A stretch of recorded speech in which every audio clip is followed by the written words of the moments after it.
Hello and thanks for checking out the channel. My name is Andy and this is a 2021 Tesla Model Y. I ordered this vehicle on September 4th and received the vehicle itself. Actually took a home delivery on October 24th, which means I've had this vehicle for 82 days. And you are along with me on this journey as I'm about to pass 10,000 miles in 82 days. This is my personal car, my company car, my family car, my do everything, go everywhere car. And just wanted to give you a little bit of an update after 82 days and 10,000 miles. Some things that I regret, some things I don't regret, some things that I wish, and even some things that I don't like about my Tesla Model Y. And so here we go. The first thing I regret is not heeding the advice of thousands of other Tesla owners that have went before me to say the first thing you need to do is go get paint protection film. I opted not to do that, just a cheapskate, and I absolutely regret that. I've got some pretty significant road rash on the front and both rear passenger doors. A faulty design. Man, the Tesla really needs mud flaps. I'm in rural Arkansas. This is my work vehicle. I go down gravel roads and mud roads all the time, and those back passenger doors are really starting to show it. I regret, and this is on me, every vehicle I've ever owned, I immediately take it and get the windows tinted. And for some reason, I didn't do it on this one. Probably because I just haven't had time. And man, this thing really needs the windows tinted. One, because it will look way better once I get it done. But two, it gets hot. There's a lot of glass. Another thing I regret on this vehicle is not paying the $1,000 and getting the factory hitch installed. I have a hitch in my office under my desk that I got before I actually got my Model Y, and I've just never had the time to install it. Yes, it's going to save me $800, but oh my goodness, I feel like I'm never going to get a chance to get that thing installed, and so I wish I'd have just incorporated that $1,000 into the price of the vehicle and been done with it and not had to worry about it. Having said that, a couple things that I really wish about the car. I wish I could afford the $2,000 for the acceleration boost. I've got 6 kids. This is my go everywhere, do everything vehicle. I think the acceleration boost would make an already incredibly enjoyable vehicle just that much more fun. And so I wish I could get the acceleration boost. I also wish, and again, I got 6 kids, 3 of them are still in car seats. I wish the middle seat in the rear had latches for a car seat. It does not. You can only use the seat belt. You can't connect it and you can't tether it. And so as a dad with 3 in car seats, I wish there was a way to attach car seats and use the tether strap. Some things that I absolutely do not regret. First of all, I do not regret getting this vehicle. It's phenomenal. But I don't regret the 20-inch induction rims. Everybody's got an opinion on this, and I'm just simply giving you my opinion. In my opinion, they absolutely make this vehicle. They look so good. I have the deep blue metallic with white interior, as you'll see here in just a second. The 20-inch rims just make this vehicle. I have parked next to a blue Model Y with the 19-inch Geminis. We were parked side by side at a supercharger. All I could think about was how plain and bland, ordinary that vehicle looked. And the owner of the blue Y next to me came over and just shook his head and said, "Oh man, I should have got the inductions." And I agree. They really complete this vehicle. I don't regret not getting full self-driving. 90%, 80% of my driving is in the back roads, rural Arkansas, 2-lane highways. I don't need automatic. I don't need passing. I don't need auto summon. I don't need auto park. Full self-driving to me just doesn't make sense for my use case. Having said that, full self-driving is amazing.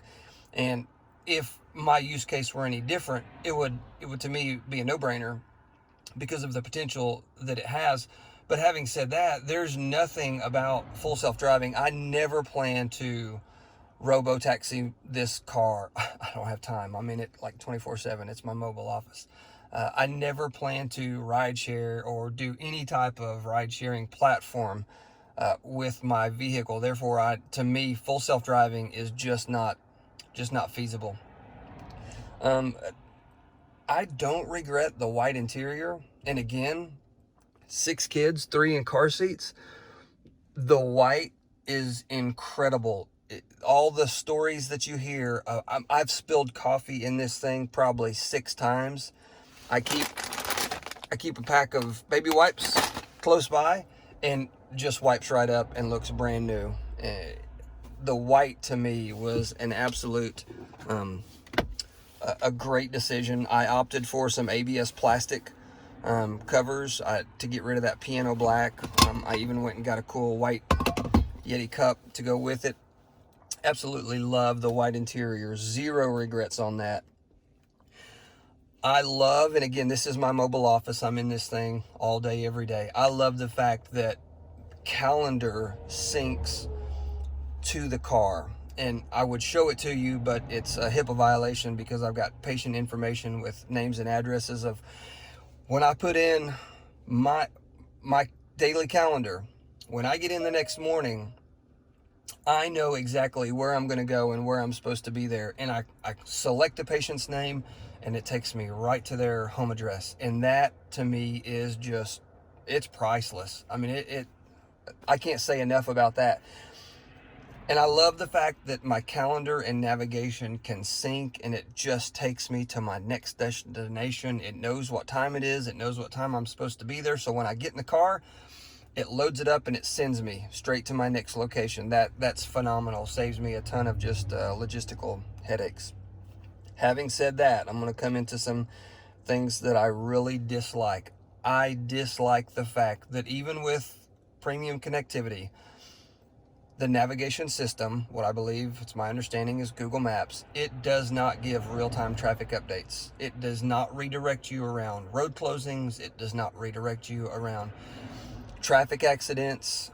That is so frustrating that I have to keep a second app up and running so that I know, even though I know where I'm going to go and I know what time I'm supposed to be there, the navigation system is not going to take me on the fastest way in if there's any type of incident that is going to prohibit the route. And so, man, I really wish the navigation could redirect you and give real-time traffic updates, and I don't know why it doesn't. I've looked all through here to see if there's some sort of setting that I'm missing. I've even got it set to, to reroute me if it saves more than a minute, and I'm telling you, it'll bring me straight into a 10-car pileup that's, my phone says, is going to, add a 38-minute delay or something. Another thing I really don't like is the navigation volume, for whatever reason, goes up and down. It's like possessed. It'll do it all on its own. Nobody touches it. You get in the car one time and it's back to muted, and I don't understand how that is or why that is. Other than that, let me just say, 10,000 miles later, this car is phenomenal. If you're considering a Tesla, it only gets better. The longer you own the vehicle, the better the owner experiences it. When I first got this Model Y, I could not get the Model Y when it was released because there were only 2 superchargers in the state of Arkansas.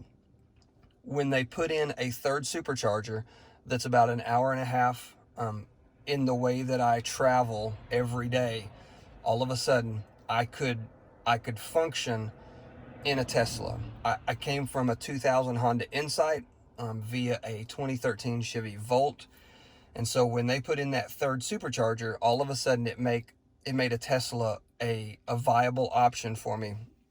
And now in Arkansas, they're actually in the process of adding 2 more. They are currently under construction, and so I'm just, The Tesla owner experience just gets better. The software updates make the vehicle better. They make the vehicle faster. They give the vehicle more range. They give you more features and more conveniences. The display that you see right now is not what the display was when the vehicle came out. Some people like it, some people don't. I personally, I love it. I think the information side of it, bigger is better. The navigation side, I'm more listening for where I need to turn next than I am looking at the screen. And so I'm all about this latest software update. And I think right now I'm on which one is this? 2020.48.30, which is the most up to date as of right now. And again, if you're thinking about buying a Tesla, man, everybody's use case is different. I understand that. Everybody's need for a vehicle is not the same as mine. If you have any questions or concerns or fears, please feel free to reach out to me. This is my work vehicle, and I sell medical equipment. I cover the entire state of Arkansas. And I'm telling you, I've had power wheelchairs in here. I have had home hospital beds in this vehicle. And I'm talking about headboards, footboards, springs, mattresses, side rails, patient grab bars, trapeze bars, Hoyer lifts. Everything you could possibly imagine for home medical equipment has been in this vehicle multiple times in the last 10,000 miles. Like you would laugh if you could see right now. Well, it's really dark, you can't see. I'm delivering a lift chair right now, a full leather reclining lift chair. It's in the back of this Model Y. I love this car. I have no regrets, and I hope that you love your Tesla too. Thanks for watching.